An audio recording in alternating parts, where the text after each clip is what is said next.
श्री शिवाय नमस्तुभ्यम। इस वीडियो में जानेंगे रक्षाबंधन के दिन मिले हुए नारियल का हमें क्या करना चाहिए और सावन पूर्णिमा के सर्वश्रेष्ठ उपाय इस वीडियो में हैं। ध्यान से सुनिएगा और अंत तक बने रहिएगा।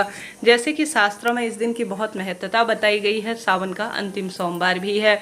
ऐसे में भद्रा रहेगी रात्रि को 3:04 से आरंभ होती हुई यह 19 अगस्त दोपहर में 1:30 के आसपास समापन की ओर रहेगी।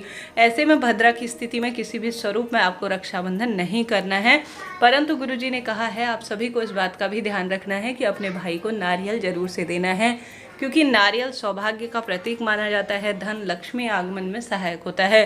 तो आप सभी को नारियल लाना है, जटा वाला नारियल, या आप सूखा गोला भी ले सकते हैं, इच्छा आपकी है।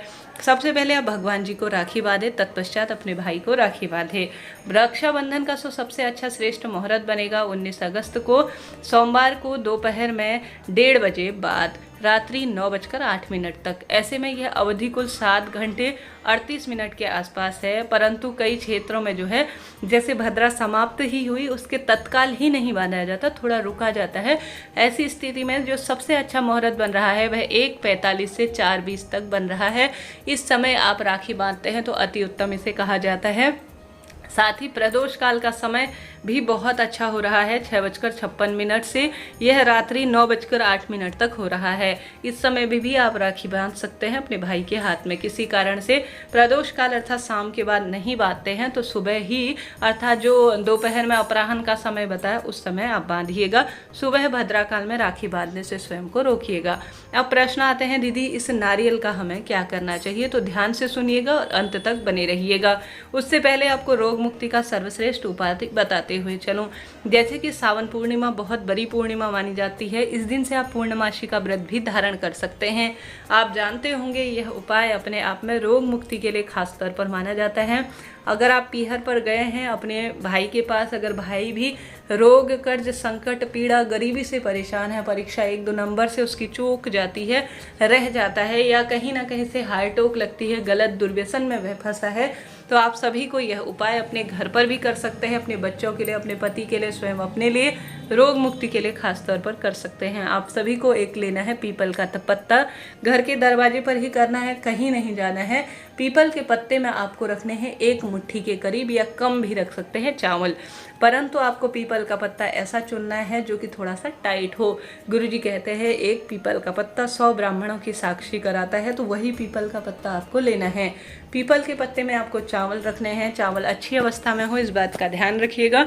नारियल का क्या करना है यह भी आपको वीडियो में बताऊंगी, पहले यह उपाय जान लेते हैं जो कि बहुत काम का है।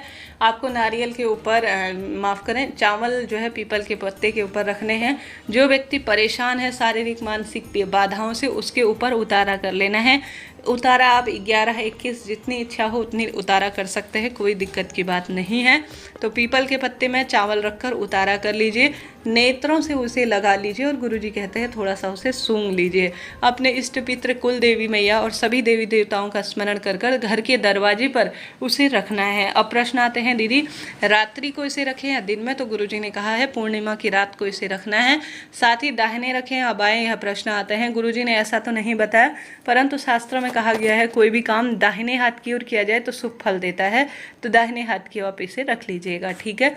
इसके पश्चात आप सभी को क्या करना है कि सुबह इसे ले जाकर जैसे उतारा कर लिया, नेत्रों से लगा लिया, सूंघ लिया, उसके बाद इसे घर के दरवाजे पर रखने के बाद आपको सुबह किसी पवित्र नदी में विसर्जित कर देना है। ऐसी स्थिति है कि पवित्र नदी नहीं है तो आप किसी मंदिर प्रांगण में जहाँ नल लगा हुआ है वहाँ पर भी मेरे भाई के या मेरे पति या मेरे बच्चे या मैं स्वयं रोग से मुक्त हो जाऊं, मेरे जीवन में आने वाली या मेरे परिवार के जिस सदस्य के लिए कर सक रहे हैं आप, उसका नाम गोत्र स्मरण करते हुए कह दीजिए कि भगवान जी मेरे भाग्य सुधार दीजिए और मेरे बच्चे और मेरे पति मेरे भाइयों के जीवन में जो है सब कार्य में उन्नति दीजिए। ऐसी प्रार्थना करते हुए आप घर की तरफ आ जाइए। पीपल के पत्ते में चावल का यह उपाय अपने आप में एक चमत्कार है जो कि परम सुख देता है और जीवन में आने वाली विपदाओं को भी टालने का कार्य करता है। करके देखिएगा, लाख गुना फलों की आपको इससे प्राप्ति होगी। अब आपके प्रश्न ले लेते हैं जिसमें आप पूछते हैं दीदी जो हमें नारियल मिलता है उसका क्या करना चाहिए, तो आपको बताते हुए चलूं जो आपको रक्षाबंधन के दिन नारियल मिलता है उसे जो है आप प्रसाद समझकर, अपनी बहन बेटियों का आशीर्वाद समझकर प्रसाद स्वरूप खा सकते हैं, अर्थात उसे फोड़कर खाने में कोई दोष नहीं है। यह एक उपहार के स्वरूप में है, यह एक गिफ्ट है जो कि आपको आपकी बहन ने दिया है, आपने इसे स्वीकार कर लिया है।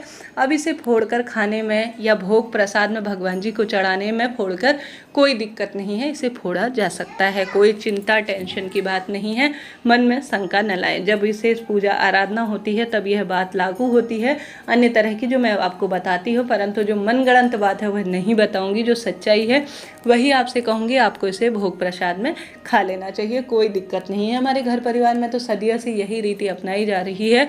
आपके क्षेत्र में क्या है इस बारे में जानकारी मुझे भी दीजिएगा। इसे प्रसाद स्वरूप आप खा सकते हैं और कोई भी गुरुजी ने इसका उपाय नहीं बताया है। उन्होंने कहा है बहन अपने भाई के माथे में रोली चंदन मोली लगाए, अक्षत लगाए, अपने भाई के दाहिने हाथ में नारियल देने के बाद रक्षा सूत्र बांधे और हमेशा 3 गांठ लगाए, ब्रह्मा जी, विष्णु जी और महेश जी के नाम की। यह 3 गांठ होती है।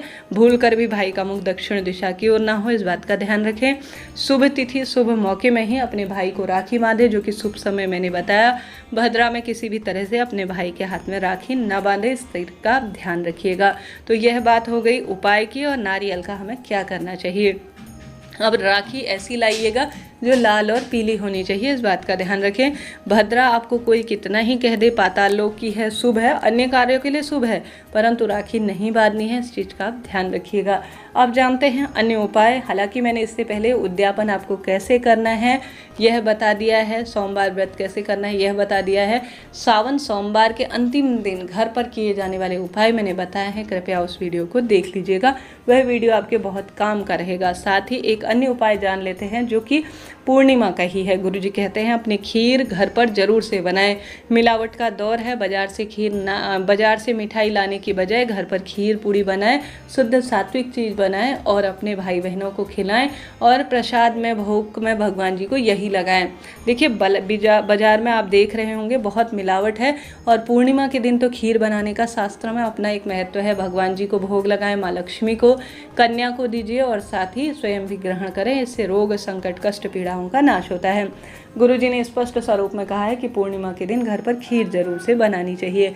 साथ ही गुरुजी का एक उपाय और जान लेते हैं, वह प्रदोष काल में किया जाता है। गुरुजी कहते हैं प्रदोष काल में चंद्रेश्वर महादेव का नाम लेकर, अर्थात शाम के समय चंद्रेश्वर महादेव का नाम लेकर एक जल का लोटा लीजिए, जिसमें आपको 5 बेलपत्र और 1 कमलगट्टा डालना है और इसे जो है चंद्रेश्वर महादेव का नाम लेकर धन लक्ष्मी की वृद्धि हो, रोग संकट कष्ट पीड़ा कट जाए और महादेव की असीम कृपा परिवार में हो, ऐसी प्रार्थना करते हुए जल के लोटे में 5 बेलपत्र 1 कमलगट्टा डालकर चंद्रेश्वर महादेव का नाम लेकर जो भी शिवलिंग पर जो है पूर्णिमा के दिन जल का अभिषेक कर देता है उसके भाग्य चमक जाते हैं, ऐसा मेरे गुरुजी कहते हैं।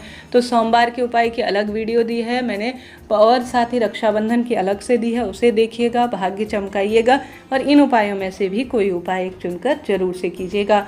अब प्रश्न आता है दीदी एक और उपाय है उसे तो बताइए। तो गुरुजी ने कहा है 1 चावल का दाना 1 बेलपत्र चंद्रमौली भगवान का नाम लेकर पूर्णिमा के दिन शिवलिंग पर चढ़ाने का प्रयत्न करना चाहिए। ऐसा करने से पारिवारिक दुख तकलीफ रोग संकट पीड़ा से मुक्ति मिलती है और परिवार में अलग ही तरह की समृद्धि होती है।